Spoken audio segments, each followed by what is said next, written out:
Greetings, everyone, and welcome to the GameCola podcast. This is podcast number 66. With me today are Michael Gray and Anna Bryniarski. Everyone introduce yourselves. Hi, I'm Michael Gray. Hi, I'm Anna Bryniarski, and I'm eating a Pop-Tart. And I'm Jeddy. Today we're going to talk about video games. Does anyone have any video game news? Grand Theft Auto came out? Is that the game everybody's talking about or referencing? I think so.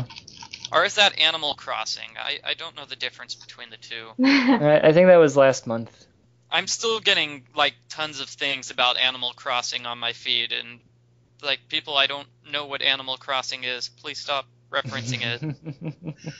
So that does it for video game news. Let's go on to our topic. Yes.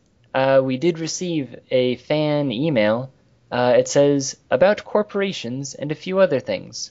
I'm a newer fan of GameCola. I found out about it because I saw the box art to Nancy Drew, Shadow at the Water's Edge, looked it up, found out about Michael Gray, read his blog for months, looked through its archives, saw the site mentioned in an older post, came to this site and stayed. I've developed a few questions. I was watching your 60-second podcast, which made me think about something when you said corporations are considered people in the U.S. Does this mean that two companies merging into a new company is like the fusion dance in DBZ? Would Kay Faraday work better as a character if she was Nick's sidekick and not Edgeworth's? And which Ace Attorney character deserves his, her, its own spin-off? Miles Edgeworth, Phoenix Wright, and Apologistus are not answers. Thank you for your time. Put in love out. Well, thank you very much for watching my Nancy Drew videos and reading my blog. Yes, and then eventually coming over to GameCola. Woohoo. Could you just go back to my blog, though? You know, just forget GameCola. Go back to my blog. Click on some ads while you're there. I actually removed all ads from my blog, believe it or not. But really? If you're on GameCola, click on the ads, right? Do we get money for that? I think we do. I think there's $20 in the GameCola ad fund right now. I haven't checked in a while, actually. Guys, we're rich. I know. Aw, man. When are we going to get a Big Mac and fries for everybody on the staff? How much would that even cost? I don't even know. How much does a Big Mac go for anymore? I don't know. All I know is that they've got brand new, they're trying to sell wings at McDonald's. That's their new big thing. Oh yeah, I saw that. So how many staff members do we have? That's a lot. I don't think we can get everybody a Big Mac and fries. We might have to share. Yeah, I was thinking that it would be probably over $100, sadly. 7, 8, 9, 10. Well, we can cut out some of these guys, right? Oh, wait, they're all writers. Jeez. Well, whoever hasn't posted anything once a month for the last 6 months doesn't deserve a burger. That reminds me, I'm probably not going to write an Inside the Guide this month. Oh, what a shame. I started writing one. It's about how I got bored with writing and I'm not writing anything. And then you got bored of that? Seriously, it's called Inside the Guide Burnout. And I talk about my the fact that I'm not writing any game walkthroughs this month. Or game walkthrough columns. Yeah. But speaking of McDonald's, if they were to merge with Burger King, would it be like the fusion dance in Dragon Ball Z? I think not, because the fusion dance is only temporary. However, it is like the fusion dance in that, if you recall that one filler episode where they do the fusion dance incorrectly, and the first time they do it, they end up being this really old, skinny man, and then the second time they do it incorrectly, it turns them into this big, fat man. Yes. So when companies merge, it can happen like that. It can be done incorrectly, and what you just have is this horrible thing where the merger or the fusion dance did not go well. So that's how the two are similar. But my question would be, what would you do, and this can be for all... Joseph Martin is our DBZ fan, right? He could actually maybe answer this. Is he? Can people who are fused fuse with each other? Have a double fusion? Yeah, because companies do that with mergers. Like AOL Time Warner is like Time Magazine merged with Warner Brothers, merged with AOL. Yeah. Right? Yeah. Time Magazine really got the better end of that deal. Jeez. Why on earth would Warner Brothers want to go together with Time Magazine? Isn't that like the once-a-week magazine in New York? I don't know. Or, I mean, I could understand AOL because it was the 90s when that happened and they were really big then, but I thought it was now... like after AOL was like heading down, though. So you're saying AOL was heading down and then they decided, geez, we'd better merge with somebody, otherwise we're just going to crash. Pretty much. Oh, okay. And so they just decided, you know what? Movie making company. Yeah. We want part of that sweet Animaniacs action. Yes. Who doesn't? So Anna, what if the merger is the reason why Animaniacs was canceled? Didn't it take place around the same time? When was? The last episode, I believe, was in 1998. No, this happened in like 2001 or something, I think. Yeah. Okay, never mind. So what about Kay Faraday? I can't really answer that, so... So wait a minute. In 2000, AOL purchased Time Warner for $164 billion. Wow. Maybe AOL's doing better than I thought. It was the other way around. AOL bought Time Warner. Wow, ouch. That was before the big internet crashed in the early 2000s, right? It must have been. Well, it definitely was. You know, we can go back and point to, say, September 11th, 2001 as being the source of it, but that's not true. Things were sort of on the downfall going up to that, but after it, everything just went all to badness. The internet. The 2001 AOL merger was the biggest mistake in corporate history, God, says Time Warner chief. Ouch. Well, maybe he's just upset because they didn't give him as much as he wanted. I don't know. So, yeah, I want to know if characters who are fused can fuse together. I don't know.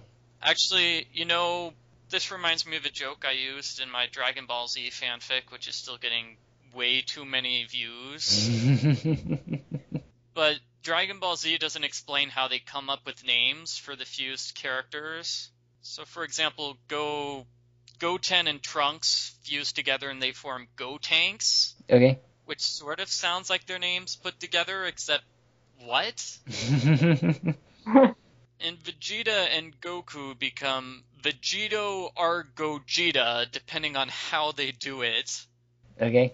I guess if one person stands on the left, it's a different fusion. So in my story, I have Gohan and Goku fused together, and they become Gohan. Because they put the Go from Goku and the Han from Gohan together to form Gohan. Yes. Yep. That's how it works. Well, what was it? Oh, neither of you probably played Breath of Fire, did you? No. No. Okay, there was a character in there that could fuse with other characters, most of which turned out to be kind of useless, but I don't know. It's still an interesting concept. I kind of wish the series had actually bothered to explain it somewhat, but they didn't. So who is Kay Faraday? Okay, hold on a second. Hmm? Oh, okay, never mind. So there were 4,500 people who read that Dragon Ball Z fanfic in August. Just in August? Just in August, and this is a 3-year-old fanfic at this point.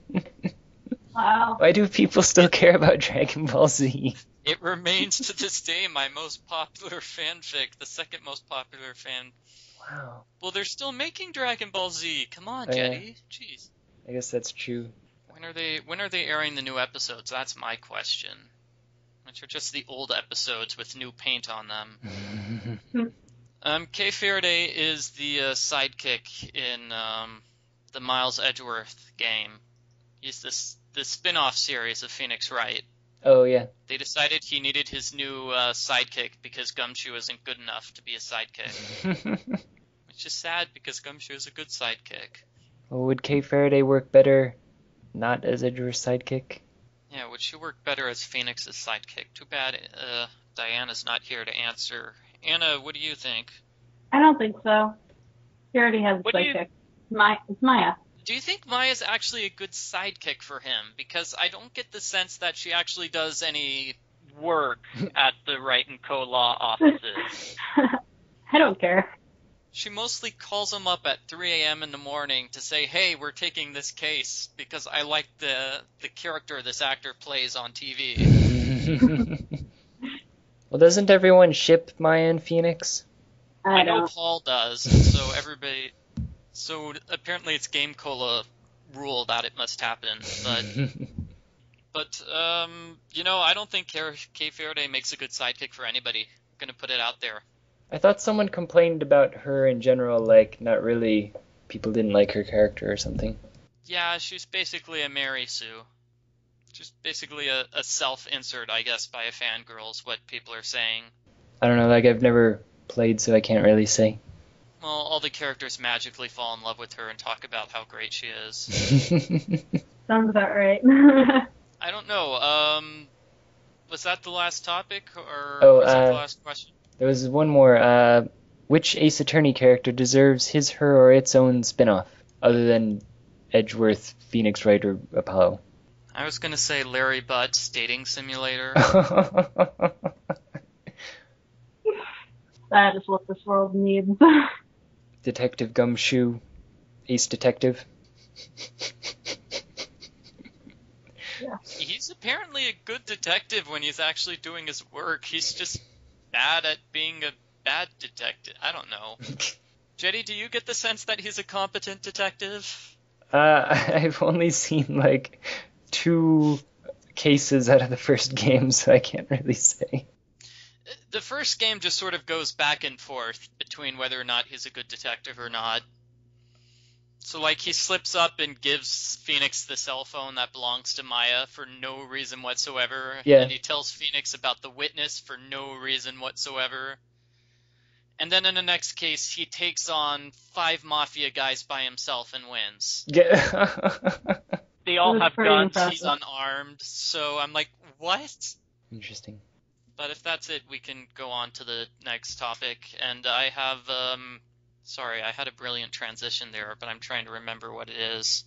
But getting back to Kay Faraday, which we mentioned earlier, this is a good transition to our next topic, or I should say maybe the topic of the podcast, which is actually developing video games. Yes. I don't know. At least. Go ahead, Jeddy. I was gonna say at least 2 of the podcast people here have been working on a video game as of late. Okay, no, I was actually going to talk about Kay Faraday for a bit. Oh. This is somewhat recent news. They're finally releasing the fan translation of the second Miles Edgeworth game. Oh yeah, that's right. So they recently released cases 1 and 2, and I was brought on to be a localizer for case 4. And that's the case where Kay Faraday gets amnesia. Okay. And she becomes infinitely more interesting, actually, in my opinion. So that was a fun thing, but it's kind of difficult because the way she acts more Japanese, I guess, in a sense, when she has amnesia. Hmm. So she falls back and she starts using all these formal terms and things like that, which is out of character for her. Yeah, but it doesn't quite make as much sense in English. There were like at least 5 things in that particular section which made no sense in English. So, for example, she makes a pun about passerby, which makes no sense, so I changed it to a Wizard of Oz reference. Okay. Now I'm forgetting. I'd have to actually look up the actual stuff, which I can do if you give me a minute. Okay. There's also an extended joke about the darkness of love. Okay. Is that a thing in Japanese, or is that just some random thing the character was making up? I don't know. I'd kind of have to see it, but it doesn't sound like anything that comes to mind immediately. Hold on. Nathaniel just got on. Do we want to add Nathaniel? Sure. Hello. Here comes Nathaniel. Hooray. Yay, Hooray. podcast's favorite Nathaniel. Yes. I'm a podcast favorite now? That's exciting. I need to be on the podcast to be a favorite. It's been a while. But right now we were talking about Michael Gray's adventures in... I've also been bugging her an awful lot about what I'm doing recently, which is I'm localizing the second Miles Edgeworth game. Yeah, we were just discussing. And so I would just bug Diana about every single thing that I'm translated. So, like, I'm throwing in a My Little Pony joke here, Diana. And she's all, Michael, you'd better not. I'm like, ooh, I'm going to do it. I'm going to do it. And Diana likes Ema Sky, one of the characters, right? And she happens to show up in the section that I localized. Oh. So when you say localizing, is this a professional endeavor, or are you just doing it for the heck of it because nobody else is? It's basically, it's a fan translation. Okay. But for some reason, I just was assigned this random section in the middle of case number 4. So let's see, I threw a Phoenix Wright reference into the game, which is actually not in there. I feel like Phoenix Wright should be mentioned at least once in the spin-off game. I feel bad for him for just being completely ignored. So, wait, you're taking creative license and not actually localizing it? You're just throwing in whatever you feel like should kind of maybe fit? Isn't that the localizer's job? No, the localizer's job is to take whatever the original text was and translate it into something that not only is into a language that the target audience is going to be able to read, listen to, comprehend, but B, retain the spirit of the original text while swapping out any particular idioms or any kind of humor or anything that just isn't going to hit with the target audience. Okay, so with this particular section of the game, it's exactly what you said, Nathaniel. They're basically using Japanese terms to refer to Edgeworth and this various things. So Edgeworth's title as Prosecutor Edgeworth has been turned into Defense Attorney Edgeworth.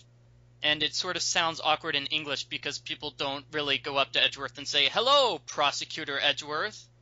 As opposed to, I suppose, in Japanese they would call him Edgeworth-san. I don't speak Japanese. Wait, how are you localizing this if you don't speak Japanese? I have two people have translated it, so I have a literal translation. I have 2 literal translations on this. Yeah, someone else. Like the literal. Yeah, someone else translated the line. but it's his job to do the localization and make more sense in English, I guess. I see. That's actually somewhat relevant to what I've been doing recently. Not that I've been making up my own text for things that should be left alone, but I've been playing Earthbound Zero, also known as Mother, the prequel or the original game preceding Mother 2, which we all know and love as Earthbound for the Super Nintendo, the quirky RPG that we just can't get enough of.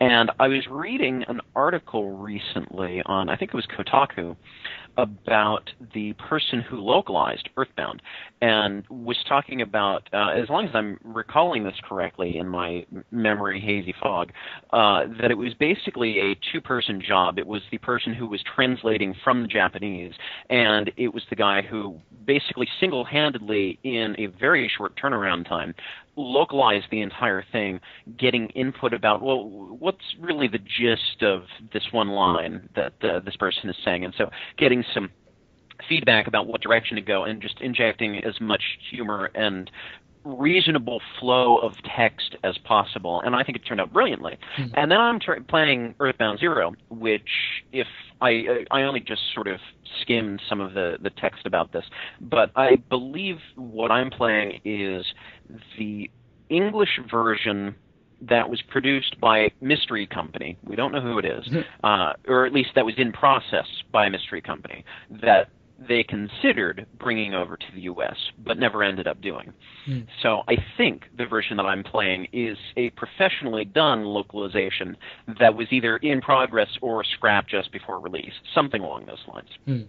And it's not even the same game. Judging strictly from the text, I mean, there's so many similarities between Mother 1 and 2, but if you're just going by the text of this particular translation localization that I'm looking at, you would almost have no idea that this has anything to do with the fun-loving humor of Earthbound. Interesting. There's a couple of spots that I laughed out loud at, and there's a couple of spots where it's like, oh, that's silly and goofy and quirky, and the rest of it just doesn't feel quite there. Like, if there was any humor, it wasn't very funny to begin with. So it's disappointing on a lot of levels, actually, but the text is where I think it's really standing out. Interesting. That's a problem I ran into too with my section. It's like, well, there are jokes, but these jokes are not very good, if that makes sense. Well, I think that's part of, not that I know anything about localization, but if it were me in the localizer's keyboard shoes, typing with your feet, I guess, whatever it is that localizers do, if it were me in their position, I would, if I were good at my job, try and say, okay, this joke is not actually very funny, so I'm going to localize this with a joke that also isn't all that funny, to really retain the spirit of it. Yeah, well, particularly in this section with Emma Sky, the original introductory joke they have is she's saying she's there as a translator for, like, one of her German teachers or whatever, and Edgeworth's like, okay, where is your teacher? And he's like, oh, he can do fine. Body language is a language. That was the joke. I think with a better setup, I could almost crack a smile at that. I can read the exact way I did this. I thought you left for Europe a few days ago. Don't tell me you're back already. Yeah, and I brought my teacher from abroad, too. He needed an interpreter, so I volunteered to help him. If your teacher cannot speak English, why aren't you with him right now? He can still communicate with people. Don't underestimate the importance of body language. And then Edgeworth goes, that doesn't really count as a language. Cue humongous laughter. So the best I could do was change it so Emma is quoting the song Poor Unfortunate Souls from The Little Mermaid. I'm nodding my head here in appreciation. Can't you hear the rattling? Yeah, we can hear that, yeah. Oh, I heard an oop out of Anna. She's still here. Hi, yeah, I don't have much to talk about. Well, what could we do to change that, Anna? Good question. I'm sorry, was that good question? I don't know either, or was that ask me a good question? Because nothing Good question, I don't know either. Well, we have a great question, Nathaniel. You weren't here for that. When two companies go through a merger, when is two that like... love each other very much. Oh, no. Not that kind of merger. No.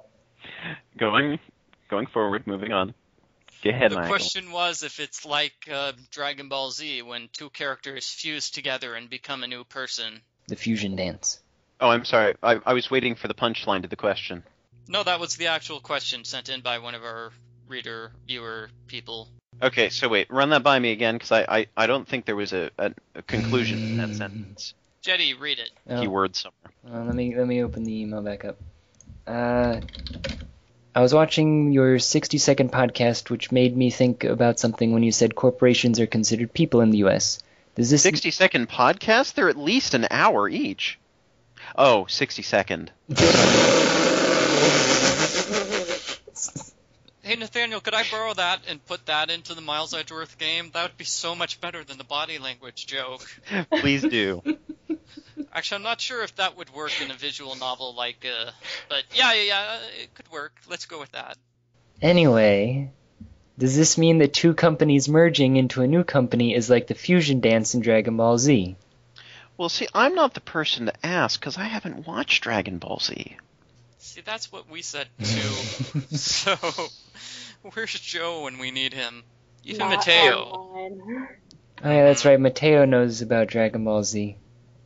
He's never been on the podcast, actually. I think he wanted to be on the 50th, or the 50th anniversary, 10th anniversary. It was the 50th podcast, 10th anniversary. We were doing some time travel and went into the future for a 50th anniversary. And, you know. Came back with some people for the podcast.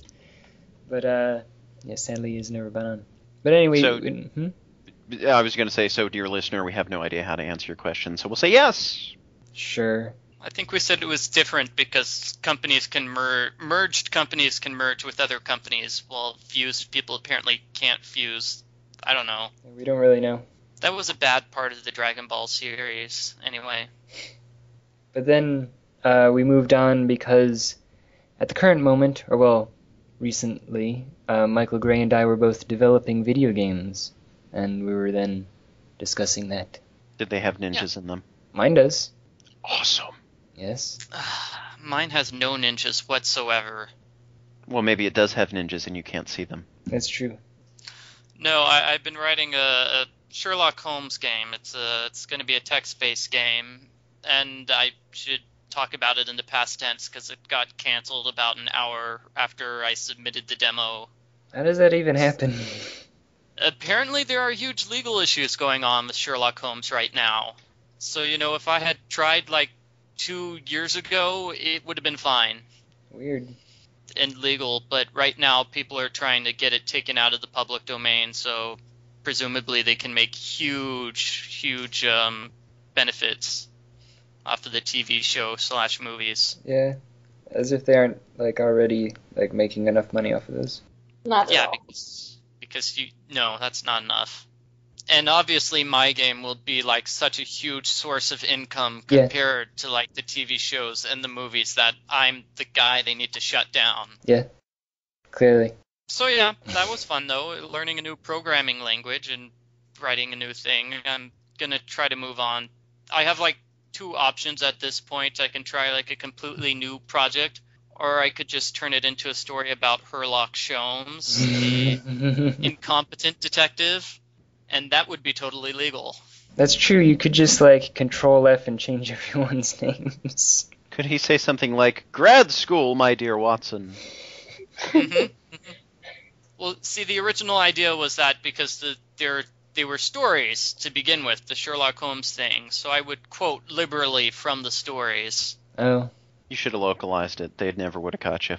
Well, see, I know. you can just change it so that this guy is just a big fan of the Sherlock Holmes books, and that's why he quotes things from Sherlock Holmes.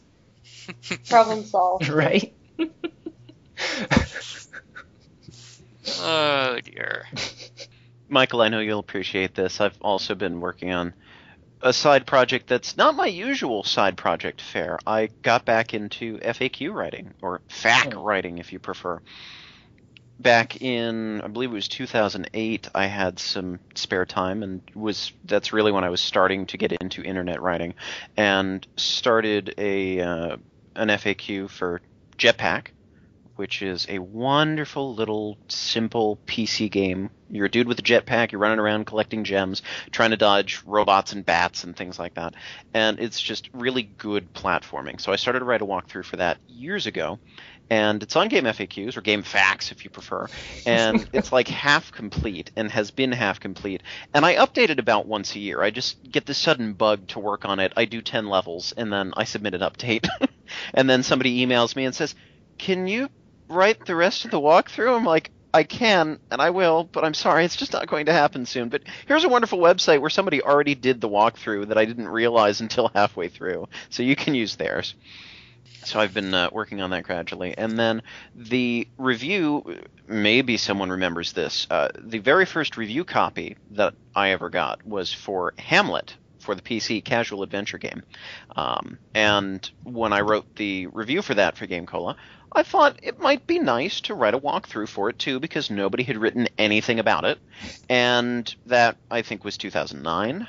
So I just finally finalized it and submitted it a couple days ago, last week. And Game FAQs, Facts if you prefer, has accepted it and posted it, which is kind of a surprise because the way I was writing the walkthrough was, "Here, click on this, try this. Oh, that didn't work, did it? Well, you should try this instead. Oh, that didn't work at all. Well, try this. Oh, that doesn't look good. That's very, very bad. Maybe you should click on this instead. Oh, that did something good."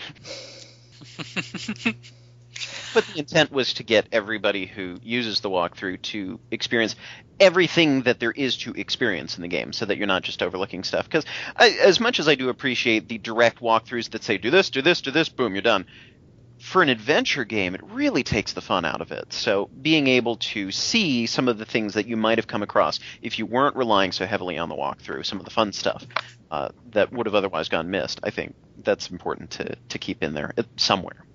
So that was my side project. Now I've got the FAQ or FAQ bug, and I just started one for the Mega Man PC game, which I also reviewed. And I've wanted to write a Mega Man walkthrough forever, so I finally found one that wasn't completely saturated with whatever it is that the thing is that I'm writing walkthroughs. Mega Man PC game.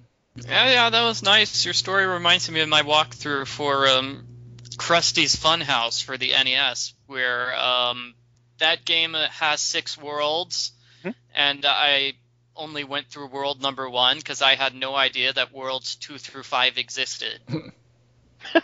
Somebody informed me about this like 3 years after my guide was posted and everything. They're like, there's a lot more to the game. And so I had to go back and finish playing the game. Well, I have to start doing that now, not with writing walkthroughs, but using them. There are so many games that I'm playing nowadays that have an ending, and you think you've beaten the game, and there have been some secrets, some more obvious than others, and I've collected everything that I think exists, and I say, okay, I'm done. I have my backloggery. I can mark this off as completed, not just beaten. Hooray. And then I start reading up on the game or listening to the music or something like that, and then I start noticing things that I've never heard of before. And then I look at the FAQ and I'm like, oh yeah, there's this secret dungeon, like if you went back and did this other thing, there's this whole second, 5 hours of gameplay that you've completely missed because you didn't read the walkthrough. So I've needed to start consulting a walkthrough after beating a game just to make sure I've actually beaten it. It's sort of like the whole zombie thing. Is it really dead? Hack it again with the axe just to be sure. Yep. So, Michael, I know you write a bunch of walkthroughs, but do you and anybody else here, are you a heavy walkthrough user for games that you are struggling with or have never played before? Hannah, go. Yeah, I've been trying to get through the Animaniacs game that I still need to get through, because you have to find a bunch of, script pages, and I don't feel like going back and redoing stages to find them, so I've been looking it up, see if I can find those and just get it over with. And I still haven't had that much time to play the game, so well, yeah, that's I sort of use where, them. Okay. Yeah, that's sort of where I am with Earthbound Zero as well, because every area, the overworld map especially, but even the dungeons, quote unquote, not that they're really dungeons, like the haunted house and things like that, are at least 3 times as large as they need to be. So in Earthbound, you had a reasonable size overworld, and you found presents every once in a while if you started exploring way the heck out there where you really had no business being. There would be rewards for exploring. But here, it's just huge waste of space, randomly placed trees, and you can dead-end yourself where it looks like, oh, yeah, of course this is a path I should be going to. Oh, no, there's a dead end, and now I'm lost. And it's just excessive waste of space all over everywhere. So I've resorted to just looking at a map the moment I start getting tired of walking around in circles. I normally try and push myself to not use a walkthrough and be a true gamer and get through on my own, but more and more I've been finding if I'm not giving the game at least 3 stars out of 5 in my mind at the time I'm playing it, I'm just not going to bother trying to do anything the honest way if it's holding me up for more than 10 minutes, 15 minutes. Yeah, I generally only use walkthroughs if I'm really stuck, or in the case of older NES games where they don't tell you what equipment does, or they don't tell you where things that are required to go through the game are. I will look up trying to figure out anything about the original Final Fantasy, what any of these equipments do. Well, with the original Final Fantasy, you could buy a weapon, if I'm remembering this correctly, and then equip it, look at your stats, and see how far they went up or if they actually went down. Unequip it, switch to the other thing, equip it. So before the advent of walkthroughs, I was buying a lot of equipment that may or may not have been of any use to me whatsoever, and then equipping it, and then looking and saying, oh, well, this was a waste of my money because it's actually worse than what I already have. Mm. So you could at least trial and error it. But yeah, I guess you could reset.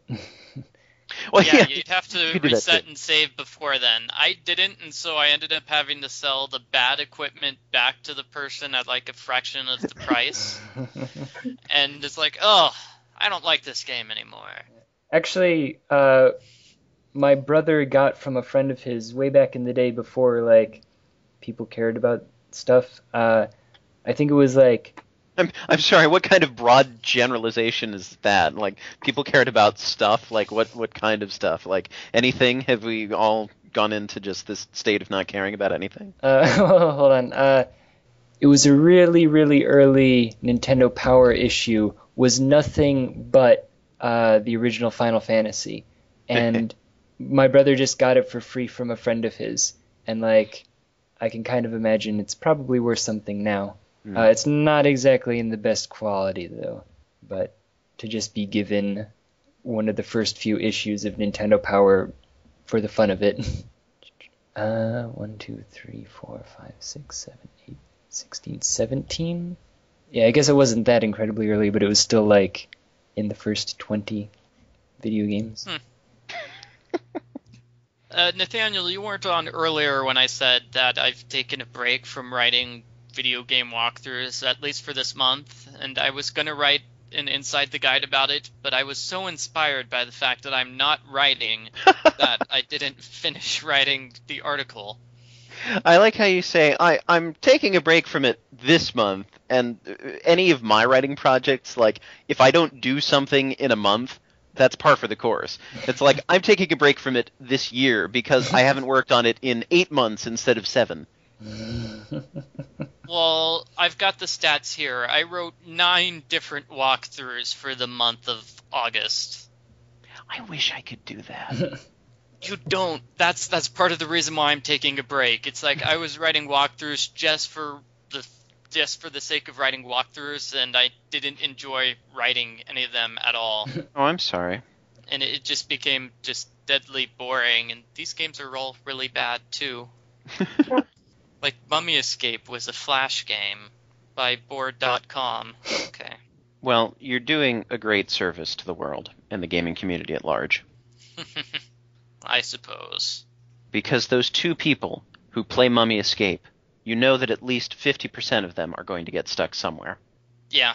Did I mention the game can be beaten within 2 minutes? I don't think I mentioned. It's a very short Flash game, Mummy Escape. You could download it for your iPhone right now. Is that an official GameCola endorsement, or is that just Mike speaking of things that are? That's Michael speaking of things that are. It's not an official endorsement. Don't play the game. It's horrible. It's not even worth the 2 minutes. So is that an Graphics official don't make GameCola sense. condemnation now? What is it that they say at the beginning of every NPR interview, that the opinions contained within this episode are not necessarily the opinions of GameCola staff or its subsidiaries? Yeah, I always like the ones that worded it almost like that. Like I think the Family Guy DVDs say at the beginning, this disc contains commentary that may not be appropriate for persons 18 years of age and under. The views expressed in the commentary do not reflect the views of Fox Media Corporation. It's not, do not necessarily. Yeah. It's like, don't assume that they do. It's they don't. We expressly disavow any relationship with the opinions expressed in this DVD. I bought a collection of 270 cartoons. They're like older cartoons. $5. Yay! Oh, wow. It's like on several discs, I guess. Okay. But on the back it says like, just remember these are old cartoons from the 30s. They're going to be racist. Basically, that's what it says. I'm just like, oh god. I still have yet to watch them. You don't like watching racist cartoons? That's the way things were. So I don't really have a huge problem, but I just haven't gotten around to watching. Well, I think it's different than, say, compared to something like Family Guy, where they're specifically making a racist joke. I don't know. I can't think of any examples. Yeah. Yeah, well, that's just what they thought back then versus they know it's wrong and they're doing it because it's wrong. Well, I don't even know if that's necessarily true. I mean, there are people who knew it was wrong at the time and did it anyhow. It was just more... I don't want to say necessarily more culturally acceptable, but there were fewer people who were either vocal about it or in a position to be vocal about it. Fighting back. Well, and there are the different levels, like the Tom and Jerry cartoons, where people say it's racist because there's a black woman who is working as the maid for the family.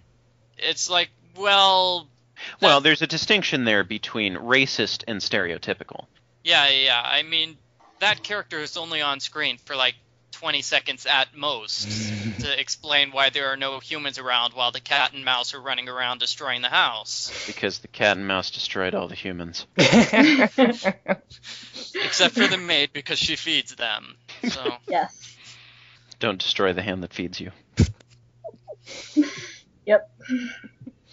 Wasn't she like one of the characters who is always off screen too? Like one of those cartoon characters where you only see their feet? Like in Muppet Babies. Yeah, the nanny and Muppet Babies. Is there anybody like that in Animaniacs, Anna? Nice, tying it back to video games. Almost. Yeah. Sort of. I don't think so. And I would know because I've seen every episode. Have you beaten the Animaniacs video game yet? No, I haven't. No? Because, like, I had the password. I took a picture every time I got past a stage, and then I kind of deleted one of them, and I'm thinking it might have been my most recent one, and I'm really bad at this game. So I'm just sitting here going, why? Something that I've found has been very helpful, if you can't, I mean, in that situation I would look for a password generator online or, look at cheat codes if there's something listed. But if you can't find anything like that, I've had a lot of success looking up YouTube videos, Let's Play YouTube videos of whatever game I'm looking for. And it's been a great place to grab a screenshot or to look for a password or to double check on some aspect of the game that isn't covered in a walkthrough anywhere. So it's been really interesting sort of using YouTube as an alternate search, which requires a little bit more effort because you need to watch part of the video or listen to part of the video to get the information you're looking for. But it's been surprisingly helpful. That's interesting. Yeah, you could easily find out something like, it's possible to have another heart in your health meter at this point in the game. So you realize you missed out on the heart upgrade or something like that, which isn't always the case mentioned in the walkthrough. And then you steal their password and end up with the extra heart meter. Oh, is that what you do? Oh, okay, never mind. The thing I love about the Animaniacs game, no matter how bad I am at it, it pities me so much. Because it has this roulette thing, so every time like you pick up a gold coin or something, it does a little roulette thing, and it'll give you hearts on whatever it lands on, and then sometimes it'll land on something bad, and it just nothing happens. There was a time when I got up to about 20 extra lives, and I just sat there going, "This game feels so bad for me." I think I saw you tweet about that. I did. It was great. I think that happened with me in my video walkthrough for Mega Man 2 for the Game Boy, where I just got 1 billion extra lives using the Leaf Shield. Yep, that's a good way to do it. Is that the game which has the Leaf Shield? It's one of the games that has the Leaf Shield. Yeah, one of the two, right? Well, what about Super Smash Brothers? Will Mega Man have the Leaf Shield in that? I seem to recall that was in the weapon lineup. So, Nathaniel, please take this tangent that I'm offering you and talk more about Mega Man and Super Smash Brothers. Well, I don't know if that exactly qualifies as gaming outside the mainstream, so I won't be completely on the... Well, you offered me a tangent. I was trying to work bandwagon in there somewhere, but bandwagon tangent just sounds like some forgotten, 70s music group or something. But I'm excited because... Well, actually, all of the reasons that I stated. There was a Q&A column where we talked about the things that we were excited about from E3, and so I said my piece about Mega Man and the new Super Smash Brothers.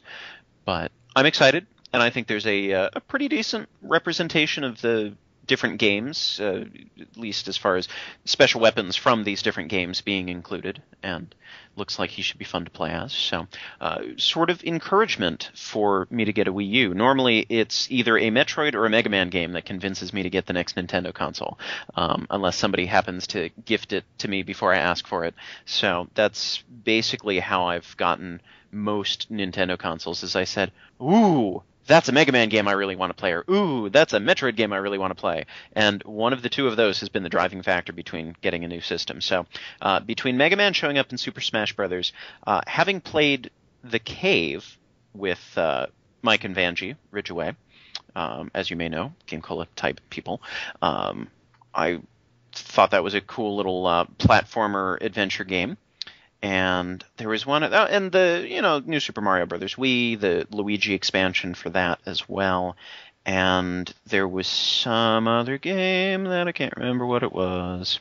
But I now have ample reason to, at some point, go get a Wii U, and Mega Man's part of that, as usual. Mega Man. So I don't know where I went with your tangent, Michael, but we're here now. Yay. The only thing I have to say about Mega Man is that recently I've been looking up a bunch of pictures of original Mega Man box art cosplay. Like, I never really realized that his helmet is kind of sideways until people were purposely making helmets that are kind of sideways. And just when they do the pose with the legs out, it's just original Mega Man box art. I always liked some of the European box art. Like the original Mega Man's European box art is really cool. It's got that 80s sci-fi look to it, and it's sort of a shame that they didn't continue that. Well, I guess they sort of did. You look at the fake box art that they did for Mega Man 10. They didn't actually sell it in a box, but they had box art for it. And it kind of has that 80s sci-fi European look to it. Yeah, they did a good job. Video games. They're great. Yeah. Well, going back to our topic that we were discussing a while ago, I have also been in the video game development industry recently. My game has taken a stroll through there. Yeah. Well, I created a game, and it's been done for about a month now, and I'm just waiting for people to peer review it and get it on Xbox Live. Well, hopefully it won't get canceled within an hour. Well, actually... If it lasts longer than an hour on the development cycle, I think you're good, Jeddy. Well, not so much, because when I first submitted it, it took like 3 days before I got my first peer review on Xbox Live, and it was rejected. Apparently under certain situations there was an error, and I went back and I fixed it, and then came to find out that you're not allowed to resubmit for a week after it gets rejected.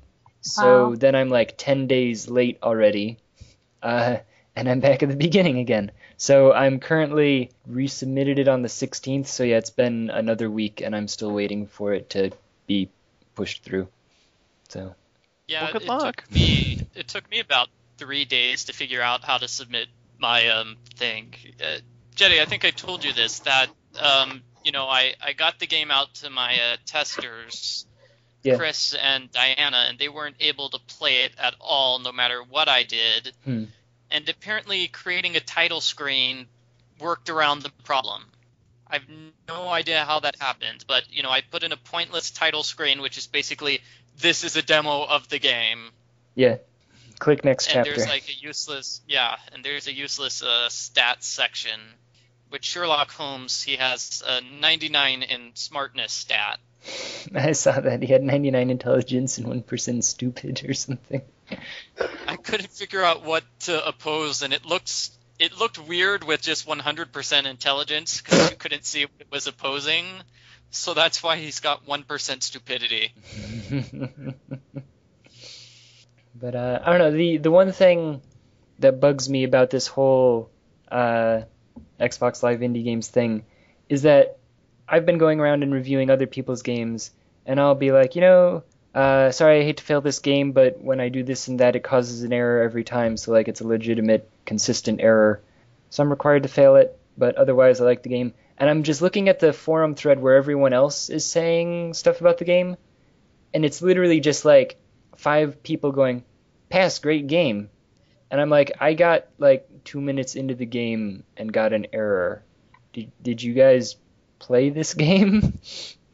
Well, that was sort of like sticking with the subject of review copies, talking about Hamlet earlier, when I played Out There Somewhere for the PC, which is a neat little puzzle platformer with the teleportation gun. Yeah. Oh, yeah.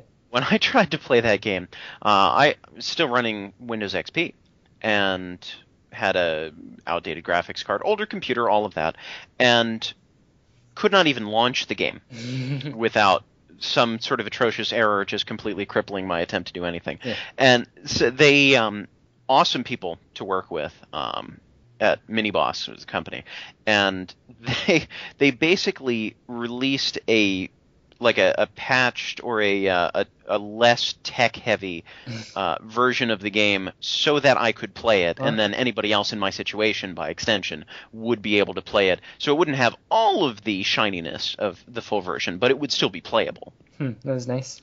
That was very cool of them. Yeah, that was great. And I'm glad, because I enjoyed the game. No, I don't know. It's just sort of weird doing this whole Xbox Live indie game thing, because Microsoft has sort of abandoned the whole service, like, for a long time now. If you click on the support link, like to submit a support ticket, it takes you in this roundabout circle that literally says, "Are you developing for Windows or for Xbox or for Windows Phone?" And then if you click Xbox, it takes you back to the home page, and there is no getting to this support page. That's sort of like with YouTube and any Google product now trying to say, no, I don't want Google+, and then they take you back around to the loop saying, so you wanted Google+, right? Yeah, like, I don't know, I sent them a support email, and it's been about a week. I'm still waiting. So, I don't know, but part of me says, Microsoft is really dumb for doing this, and part of me is like, I can kind of see why Microsoft doesn't care about this service. There's someone who's been trying to get their game published for about 3 years, and it is just a bug-ridden mess, and it has been for the whole 3 years, apparently, like, judging by what it says on the forum. And how does this happen? Who are you? Why are you paying $99 a year for this? Oh, Xbox indie games. Yeah. Have they come up with an official kill date for that yet? They said that Xbox Live in general is going to be out by 2016. Oh, that's like 3 years from now. Yeah, we actually have a surprising amount of time. I don't know if Xbox Live indie games might go before that, but for now things look safe. At least gives me some time to hop to PlayStation. I don't have either of those systems, but I would buy your game if I could. Oh, it's going to be released on PC. Oh, great. I already... See, Jeddy, I only made that promise because I knew I couldn't keep it. So now you're just making things awkward for me. Yes, maybe I can get you a free review copy. You see, you can post it on your YouTube channel and all of the Nancy Drew people can play my game. Maybe. I will allow you to say, ugh, this is the stupidest game ever. But you have to say it exactly like that. Ugh, Paul and everything. did not let me do that. Okay.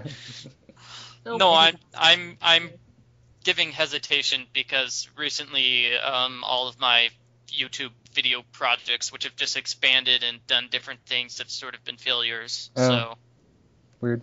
it's like I did a review of the first Nancy Drew book, which I thought would be a big success because it's about Nancy Drew. You think there would be a huge crossover between people who like the Nancy Drew games and people who read the Nancy Drew books.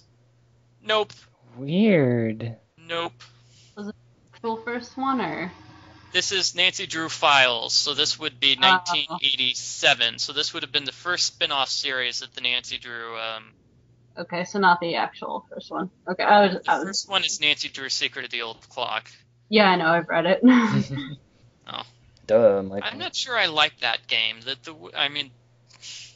Book. That was a combination of, like, the first 5, The game was a combination of, like 4 books all together. yeah, the first, like, 4 or 5 books of the original series. I noticed, I was like, when I first watched it, I commented, I was like, this isn't the first one.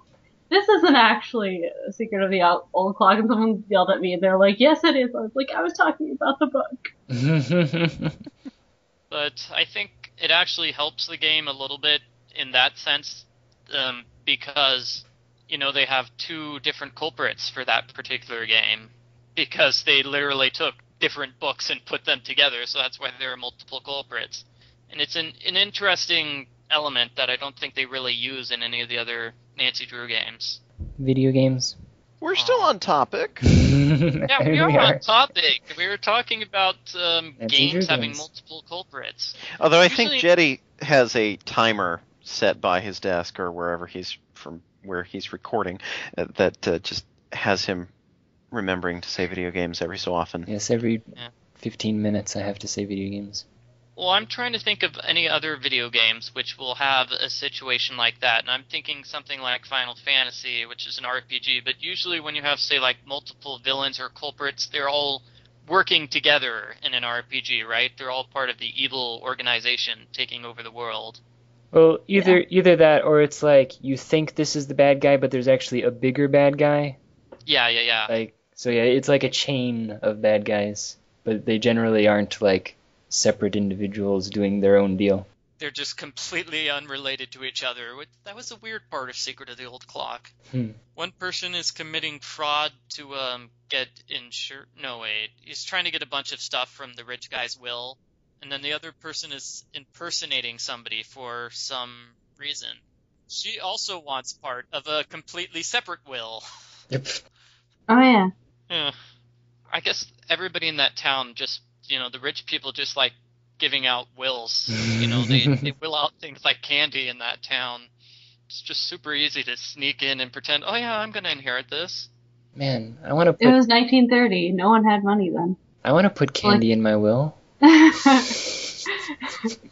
You get a piece of candy. All of the other characters in the game were like fictional characters, which were just jokes that nobody realizes. Like there's Sunnybrook Farm with Rebecca on it, which is a joke. They had a little Chef of Horrors reference that made me so happy when I got it. I'm guessing there was literally nobody else to will the thing to, because all the other people in the town are just fictional characters.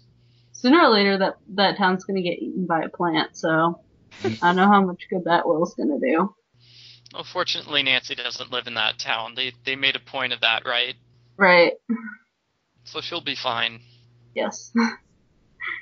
I just thought of one, game series that has multiple villains, I guess you could say, in addition to a primary villain, the Police Quest series, because it's sort of set up like you're a cop and you're driving around the city and you come across the drunk or the pregnant woman who's speeding or, any number of these other, who I guess aren't really villains, but they're a couple of more violent people that you run into that could potentially be lethal. The pregnant woman is violent? Speeding because she's going to the hospital because she's about to give birth? Because I'm confused. I'm a little fuzzy on that one. Although I seem to mean pregnant woman, okay. Well, no, I seem to recall that you can get a death message from that one.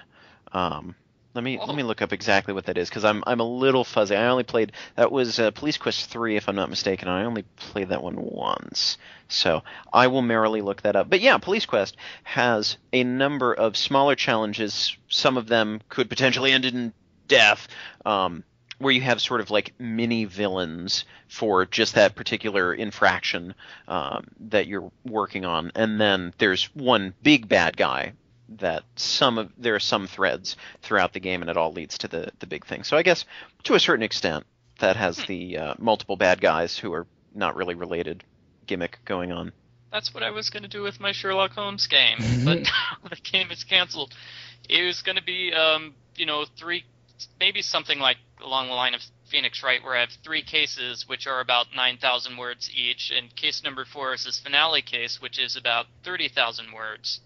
And it stars the big bad of the Sherlock Holmes series, Professor Moriarty.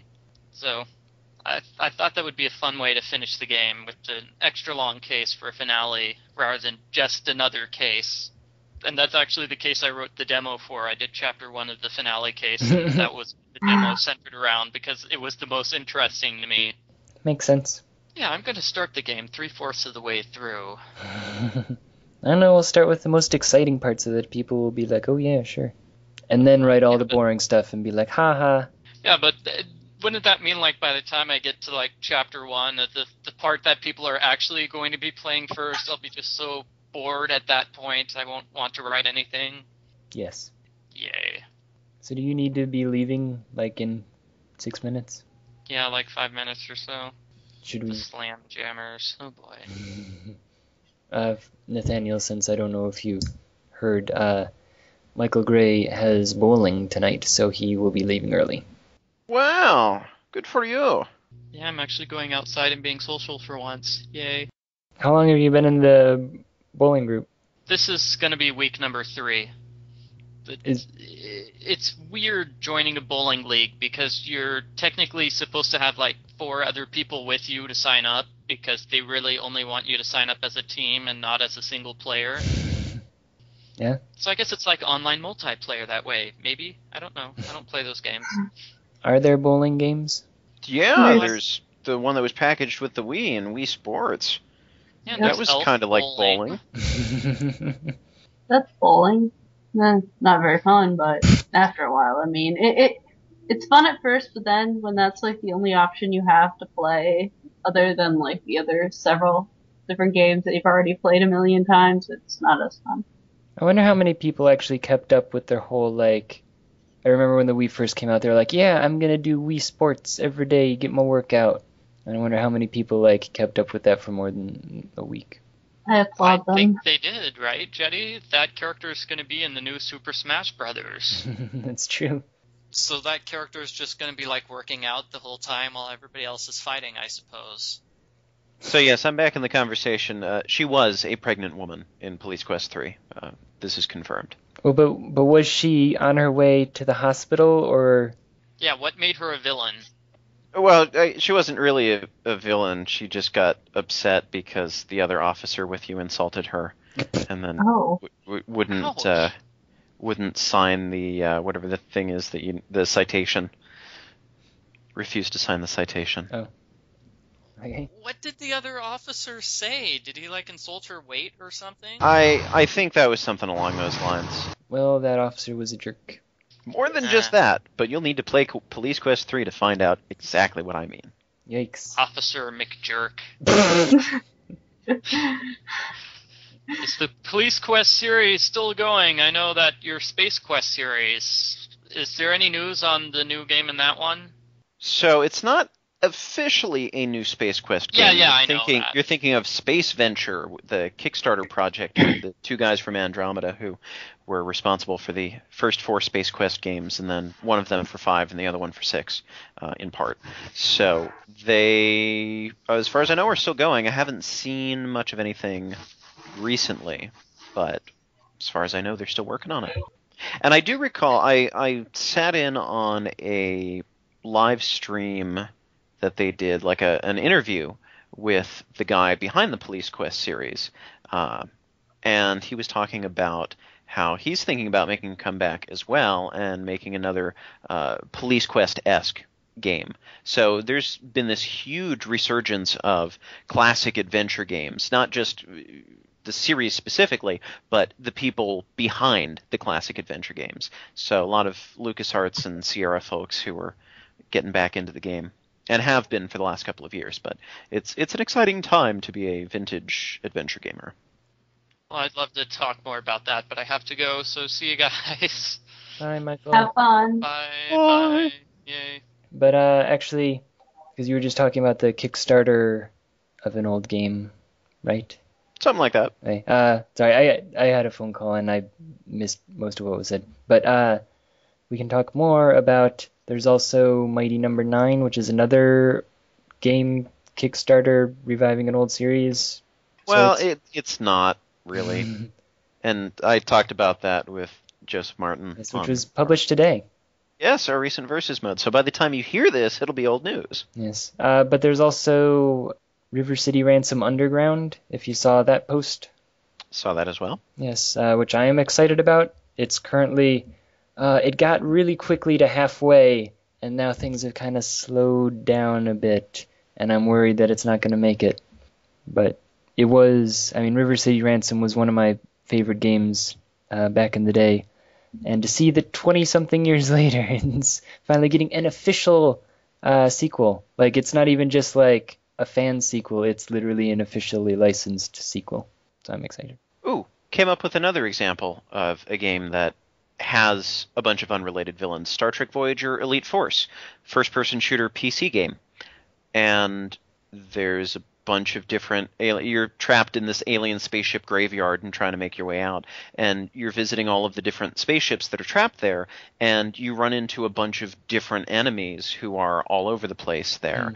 And there is one final boss, but you really don't have much of anything to do with him aside from he's ultimately the reason why you were brought to the spaceship graveyard in the first place, and he and his minions are the ones that you fight at the end of the game. Everything in between is whatever other races and creatures were there trapped with you.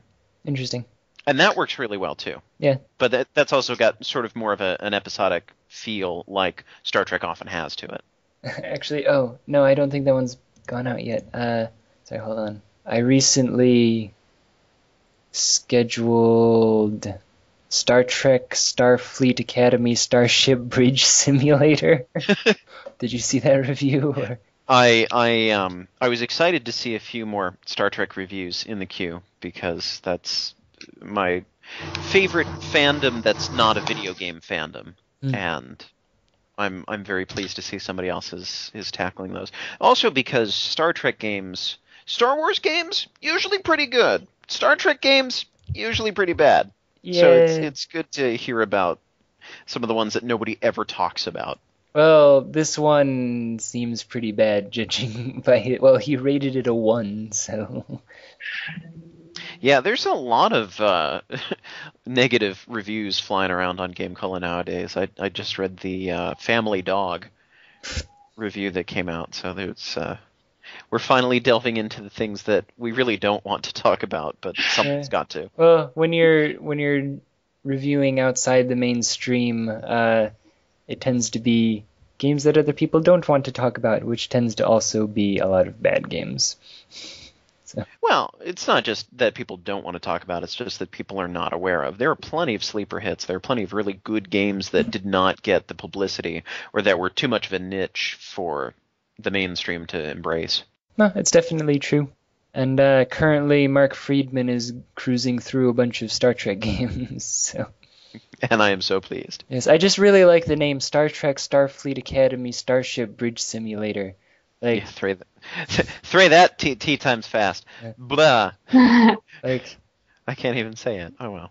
But I like that on the cartridge it shows a picture of Captain Kirk, and he's like, well, Kirk isn't really in this game, so... And basically it doesn't really have anything to do with Star Trek other than the theme. So, I don't know. Video games. Glad your timer's still working. Yes, it has been approximately 15 minutes. I discovered, so I'm getting caught up on my Sierra games that I haven't played. What with all of the Kickstarter things flying around and getting into this started back with the King's Quest III Redux game, the fan-made remake of King's Quest III that I also reviewed on GameCola. Look at this, we're talking about all sorts of reviews. It's good. So that really jump-started my enthusiasm for adventure games again. So instead of just playing anything and everything that I had, I was specifically focusing on the old Sierra games that I never played through because I had more than half the King's Quest series that I just never played. I'd never tried Leisure Suit Larry. I had played through all the Space Quest games, but hadn't tried Quest for Glory. So there were a lot of different Sierra games that were classics in their own right that I'd never gotten to. So I started playing through Leisure Suit Larry. And the third one has an interesting feature that I'd never seen before. There is a built-in timer to remind you to save your game every so often, and you can specify what the interval is between reminders, which is great because in Sierra games, death is always right around the corner, and it's very easy to forget to save if you're not in the habit of playing adventure games like that. Remind me once per second. Well, what was it? I was watching Paul's Earthbound playthrough, and it has the reminder every once in a while, like, hey, you've been playing this game a long time. Maybe you should take a break. Whenever the Wii does that to me, I just yell at it and go, no! And then my sister tells me that the Wii is calling me lazy.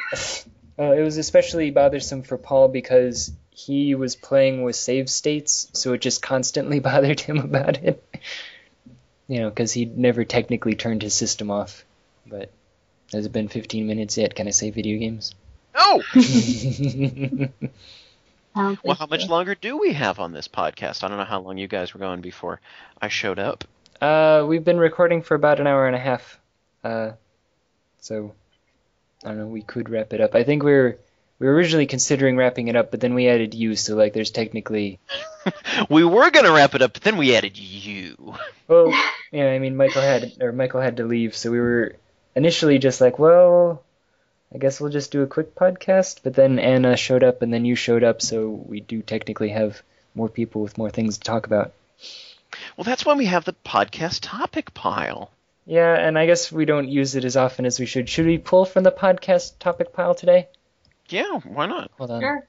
We have this, for those not in the know, we have this top secret document somewhere out there on the internet where we keep a list of random podcast topics that come to mind. And I say we, like we keep adding to them, but really there's this long stretch of like 24 topics that was just me on a bored day. Well, that's the thing is I'll randomly look at it every once in a while, and I'm like, it's gotten longer. Yep.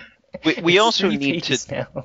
we also need to remove some of the ones that we've already discussed, and I think we need to remind other people that we do have a topic list that they can add to. I'm trying to think because I saw one. I glanced at it when I made the when I scheduled the podcast, and I forgot. Oh, okay, it was this one. Do you have any food or drinks that you associate with a particular game or with gaming in general, other than Mountain Dew? Well, I think that was mine because I believe at the time that I wrote that question, I was playing through the original Tomb Raider for the first time. Yeah. And for whatever reason, I was always playing around time when I was starting to get a little bit snacky. So I would go out to the kitchen and grab myself cinnamon graham crackers. Like we just had this huge package of cinnamon graham crackers.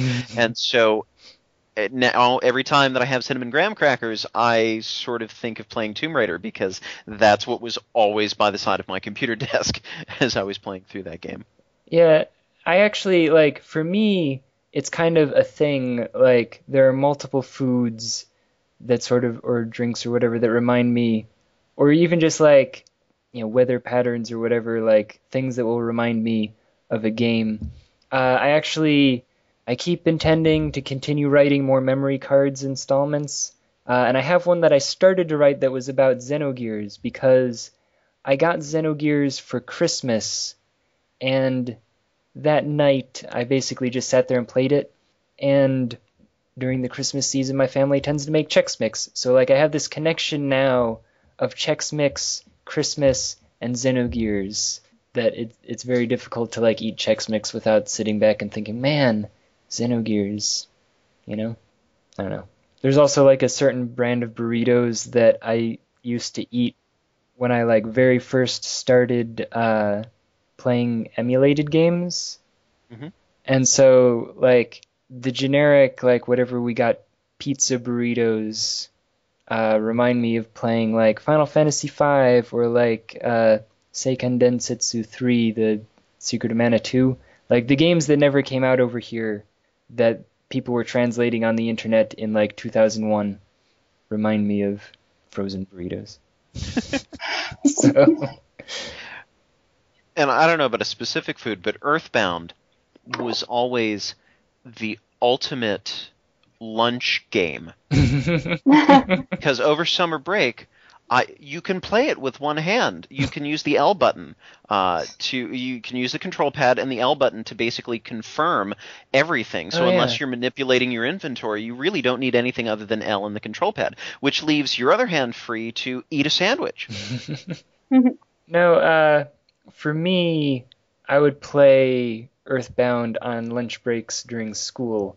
I was homeschooled, so like I would do my work in the morning and then I would take a break and play Earthbound for about an hour and then go back to schoolwork. So, well, that's one of the nice things about working from home. They're doing some heavy construction on my office, so I'm working from home part of the week. And when I have my lunch break, instead of, not doing, instead of being at work, still being at my computer, I'm now at home and I'm on my lunch break. So I'm going to watch an episode of the A-Team on Netflix, or I'm going to try and play more Earthbound Zero for a while. Yeah. So it's great. Actually, for me, since peer reviewing other Xbox Live indie games is kind of technically part of my job, I get to play video games at work, technically. Nice. So, I don't know. Anna, how about you? The thing I'm liking about college so far is that I have like on Mondays, Wednesdays, and Fridays I have like 2 hours between classes, like each class usually. Yeah. So I can just come back to my room and I tried to play the Animaniacs game a few weeks ago. That didn't work out well. I can come back and then I can just sit here and do nothing until I go to my next class, and then Tuesdays and Thursdays I have like 5 hours to do nothing. It's great. But as far as food or drink go with a certain game, I don't know. Like, I don't usually eat or drink anything when I'm playing games, unless it's like the Just Dance games, because I actually use that as exercise. So I'd always have water with me. That's about it. You use it as exercise, so that gives you an excuse to snack, right? No. No. That's the bad thing about being here, is that I don't have my Wii or my Just Dance games, so I'm less motivated to do any physical activity. Yeah. Also, I don't know, your roommates might hear a lot of commotion and be like, what is she doing in there?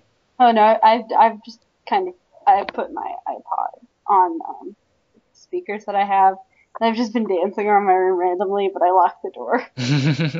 That works. Yeah. I never actually lived in a dorm or anything. So for me, when I had... Were you home colleged? No, I rode my scooter out about like a 45-minute drive to the university. And because of that, when I had, 5-hour breaks between classes, I was sitting at college.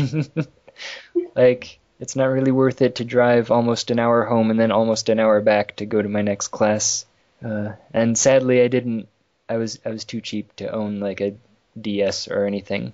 So I just kind of checked my emails. I wrote for GameCola actually around that period. There you go. I think I wrote my 7th Saga review while I was on campus. I used to actually leave GameCola open on the library computers as sort of like an so other people could run into it when they sat down. Yeah, and hopefully not immediately close it. But who knows? See, I would try that, but I think I'm required to sign out when I'm done. So yeah, I think I also don't use the library computers. So yeah, I think there was an anonymous mode or whatever, a just guest login. And so I would just go on that, and I had my laptop with me, so I didn't really use the library computers that much, but I would go on pretty much to look at GameCola and then minimize it and leave. Who knows? Maybe we gained a fan, maybe. You never know. Or that one person who votes 1 beard out of 10 on every article. They're like, oh, I hate it when this guy leaves a GameCola up, and I'll show him. He left GameCola open one time back in 2007.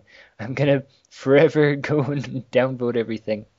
Actually, we've been kind of getting a lot of higher votes lately. If you pay attention to the top articles page, everything currently on the top articles from the past month is voted pretty highly rated. Yeah, it's 8 or above, which is pretty good. So yeah, that's cool. I don't know. I would like to say it's because we're getting more consistently good content, but maybe we just have some fans who like to vote on things. Whenever I read a review or something, I usually give it 10 beards. So. Well, voting is also tricky because you've got people such as myself who try and keep it this vaguely objective perspective to say, okay, this is a good article, but in the grand scheme of every article I've ever read, yeah, Because if anybody's consciously thinking about the rating that they're doing, which is probably no, it's just gut reaction. Oh, this is an 8, this is a 2, this is a 7, whatever. But people like me who think too much, is it relative to other articles on GameCola? Is it relative to any article of this type, like game reviews in general? Or is this just my gut reaction meter of I'm feeling right at this very minute, this is exactly what I think about this article, bam. Yeah, I have a tendency that I'll only really vote on something if it like stands out to me, and so I'll either not vote or I'll vote like a 7, 8, or 9 or whatever. But then there are other ones where I'm like, I'll read it and I'll notice that it's rated like a 2, and I'll be like, this wasn't that bad, guys. And so I'll vote like an 8 to sort of get it somewhere in between where I think it's more where it should be. I make an effort to vote on everything that I read, unless I am really struggling. The ones that I really struggle with, again, I think too much, are the video posts, because I'm never really sure, do I rate the written post itself of like what is the quality of the article introducing these videos I'm about to watch, or do I take it as a whole package of what has been written plus the videos? Like I vote on my own articles as well, and I don't just all do them 10. Sometimes I do 9. No, I do vote on my own articles, and again, try and keep it vaguely objective. And the Crystallis podcast videos, I have no idea what to rate that, because the post itself is fine, it's okay, but the videos I really like. Yeah. So I'm like, what do I do? I need to stop thinking so hard. Just let other people vote. Yeah, I'm not sure myself, or because like trying to compare the video post to the original posts, but this is also a collection, so technically, like, could we aggregate all of the votes from the original posts and somehow force that on the video? Well, previously this wasn't a problem, because at one point YouTube had a star rating out of 5 for each of the videos. Yeah. So it was very easy to vote the post based on the content of the writing, and then vote the videos individually on YouTube out of 5. And right now it's just like or dislike. Oh, yeah. So that sort of takes away from some of it. Yeah, well, but then again, kind of talking about how I only vote if I think it was good or whatever. I feel like most people who vote either vote, max vote or min vote. They don't really judge in between most of the time. There are more options? What? Well, I know it was a debate for a long time with us moving from out of 5 to out of 10 or whatever. Like, do people really need it to be that fine? Or what about sites that vote, out of 100? Like, what's the difference between having a 10.1 and or like a 9.1 and a 91, Video games. Has it been 15 minutes? I think so. Well, and along the subject of ratings, going back to my backloggery, which another thing that I wrote about a long time ago for GameCola, this wonderful website that allows me to keep track of my collection of video games and my progress through them. There's a 5-star rating system on the backloggery, and I've reviewed a decent number of games that are on my backloggery, so it's tough sometimes when I write the GameCola review and I give it a score out of 10. Yeah. And the way I've explained it in my review, I very solidly stand behind the rating that I give it. And then I sit down and look at my backlogger and I say, why did I give this like a 6 out of 10 on GameCola, but it's only a 2 out of 5 on my backloggery? Like, the math just does not work out for that, even if you skew it a little bit. Yeah.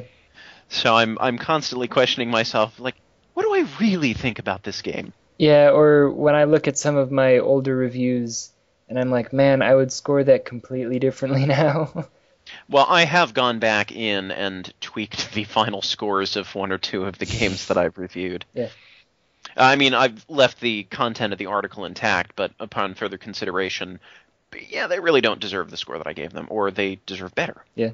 Actually, it is kind of interesting, like, for a while, I felt like there weren't that many reviews on GameCola, but I feel like we've been getting more as of late. There's nothing but reviews. It's I don't know what the exact numbers are, but it's something like a 3-to-1 ratio of reviews to anything else. At least it feels like that anytime I take a look at the queue. Yeah, but I feel like for a while it was like a lot of articles and a lot of news and blog posts, or columns and then news and blog posts were mostly what we were getting. And then recently, I guess after I yelled at people, they started writing more. Because actually, like Mark Friedman's actually been doing a great job lately. He's been submitting like 2 or 3 reviews every month, and Yeah, it really, like the conversation topics for the podcast, it really depends on who you've got involved and what kind of subject matter they're interested in. So we've got some people on staff right now who really do like, it seems, to focus on reviews. The columns, I think, are starting to taper off a little bit, but yeah, we've got some attention on some of the other sections. yeah. And I think after my game is released, I will also start writing a little more. I've actually been kind of inspired to write recently. I just haven't had the time to do so. But it's an exciting time for the old G. Coles. I actually wrote something that wasn't a review for once. I was proud of myself. Yeah? Yeah, like the fan fiction that I posted. Oh, yeah. That's true. I actually had that. I wrote that. How long ago did I write that? I actually posted it to fan. I realized that I wasn't going to have a review for the month, so it was just like crap. And so I kind of I looked that up and I was like, I'll just post this. It's fine. No, well, it fits the site. Yes, it does.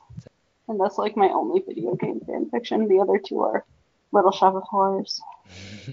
Well, you'll have to struggle next time that you're busy for a month. I posted that over a year ago. Yep.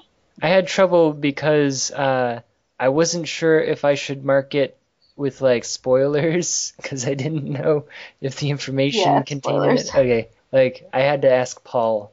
I mean, I don't know why I didn't just ask you, but I think I wanted an immediate reaction, and we talked to each other regularly. So my step grandmother, she actually read it and she was like, "What happens next?" I was like, "Oh God." Interesting. Yeah, I always find that weird when okay.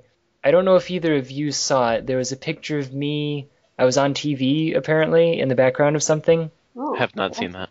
Okay, a couple of friends of mine were watching a TV show, and I had gone to MegaCon earlier in the year, and apparently they were filming like a TV show about cosplay, and I was in the background, like in one of the shots that they had, and like at one point I actually literally turn and look at the camera and then turn back, and friends of mine like took a weird blurry like odd angled picture of their TV screen with me on it, and like I look like that old Bigfoot. That's just what I was thinking. Like,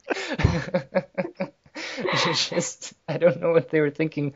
But then like I got messages from people who like I never talked to, and they're like, "Hey, I saw some weird picture. Were you on TV wearing like a blue suit?" And I'm like, "Can I please not talk to you about this?"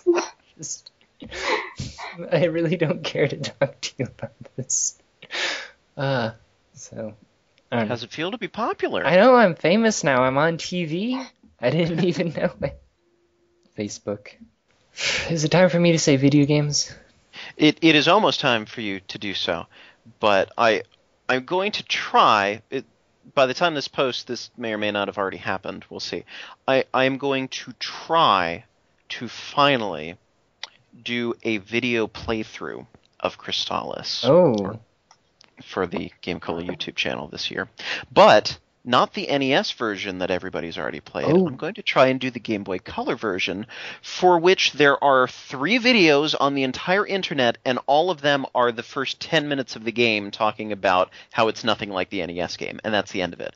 I have not found a single complete playthrough, or even a single review that really looks at the game as a whole beyond the first 10-15 minutes. So I might just be making internet history. Wow. Unless somebody beats me to it. Oh, talk about outside the mainstream. Seriously. So that's sort of, it's shocking to me, and it's not, because it's an obscure game to begin with. It's got a cult following to begin with, but the obscure spin-off of the game that has the small cult following is pretty out there. Yeah, actually, I had been considering for a long time doing a Crystalis, sorry, Nathaniel, a Chrysalis Let's Play, and I had started recording one sometime last year, and I'm sitting here kind of wondering, I have a lot of free time because my game is in, peer review. Maybe I could just do it over the next 2 days or something and get it done in time for the end day. Well, that could be fun too. We could pull a deja vu and play 2 different versions of the same game. That's true. It could be worth a shot. Because it's not incredibly long. No, you can knock it out in about 3 hours or so if you know what you're doing. Yeah, so I don't know. Might be worth it. So that's my little bit of excitement that I'm looking forward to. I finally figured out a way to record it.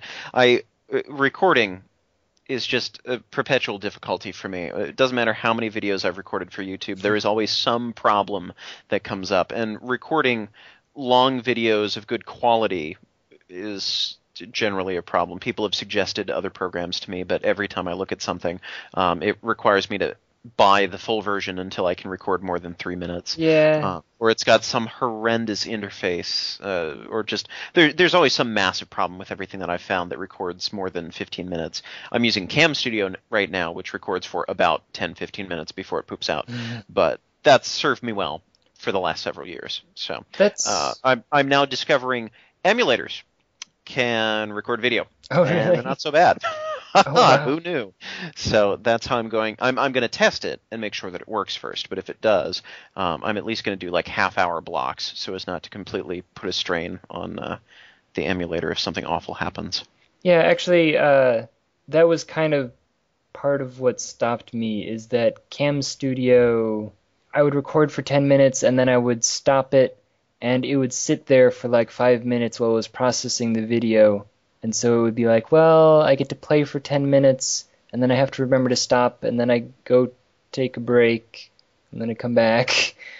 Yeah, if you're playing it on an emulator and you have the right emulator, you can record video of what you're playing. You'd need to add the audio separately, or record audio in a separate program that, by running it, is not going to conflict with your video recording, and then just smash those together at the end. But it's doable.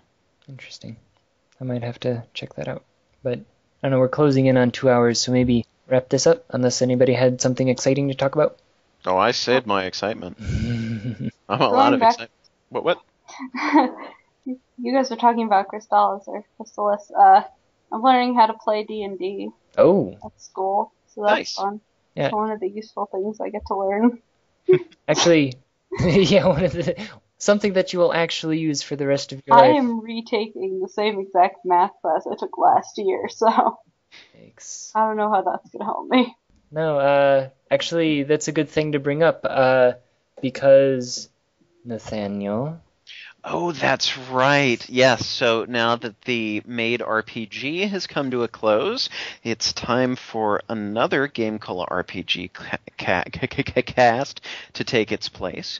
And I had been threatening to do an original Final Fantasy RPG cast, so I might just need to pull that together. Yeah, and maybe, Anna, you can be part of that now that you have an introduction to Dungeons & Dragons. Yeah. So... And I think to keep it simple, having learned from the Crystalis D&D cast, the reason why we're calling it RPG cast now is that the D&D mechanics aren't necessarily ideal for everything and may require more training. So I think what I would do is sort of jury-rig my own rule system that's based on D&D, but only really takes the elements that are most necessary and is sort of a hybrid between D&D and whatever the game mechanics are of the game that we're playing. So, but that's something to be worked out. So maybe once the Crystalis recording is over and a little bit of time to think and to plan, maybe that's something to put on the table for. Maybe that's like my yearly thing with GameCola now. Like October, November, I pull out an RPG cast, and then spend 7 months recording it. That one just got out of control. It went way longer than I think any of us was expecting. So this I would make sure would stick to 2 sessions, and then I just kill off the players like I always threaten to do. Sounds good. Actually, it is funny that you mentioned like October, November, December, because when I was briefly looking through the old podcast recordings, I was remembering, again, bringing back the whole like food relation to games or whatever. Mhm. Florida is basically hot all year round. Like, I don't think people really realize that, it's not exactly the sunshine state, it's the, like, obliterating heat state. But October, November, December, it gets vaguely cool enough to actually maybe open the windows sometimes. And so, like, part of my memory of the D&D cast was like, wow, I actually get to enjoy an open window for once as I'm, like, having fun on this game. So, I don't know. And being that it's definitely not there yet, but I have anticipations that I might be able to, like, actually go outside without killing myself in the next month or two. Today it was cloudy and cold all day, and then randomly at like 5 o'clock when we still had marching band, the sun came out, and I just looked up. I was like, where the hell would you come from? Really? Right now? Seriously. No, it rained all day, and it was still like 87, so. And, like, it's not a normal 87, because I remember when I used to live in New York, it could be like 93 out, and we would still have our windows open. But the difference is, it can be like 75 out here, and the humidity just kills you. So. Yeah. But anyway, I think this podcast is wrapping up. Oh, it's wrapped. Yes. It's got a bow on it and everything. Yes. So thank you everyone for being here. Thank you. Yeah, thank you. Yes. Unless you weren't referring to us and we're actually speaking to our audience, in which case they're cool too. Yes. Yeah. So thank you guys for being here. Thank everyone for listening. If you like what you hear, go to our actual internet website, GameCola.net. If you're not listening to this on YouTube, which apparently is where most people seem to get the podcast, you can find us gc.net on YouTube. We're also on Facebook and Twitter. Just search for GameCola.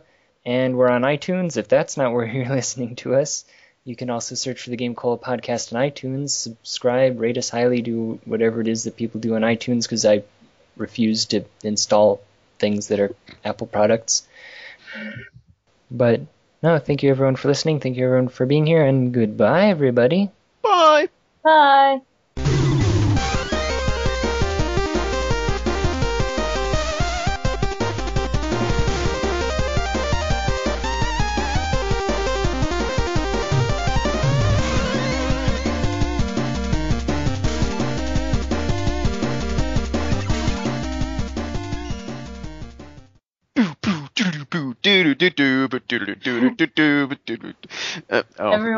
Everyone should also follow us all on Twitter. Yeah, follow all the rest of the GameCola stuff on Twitter as well.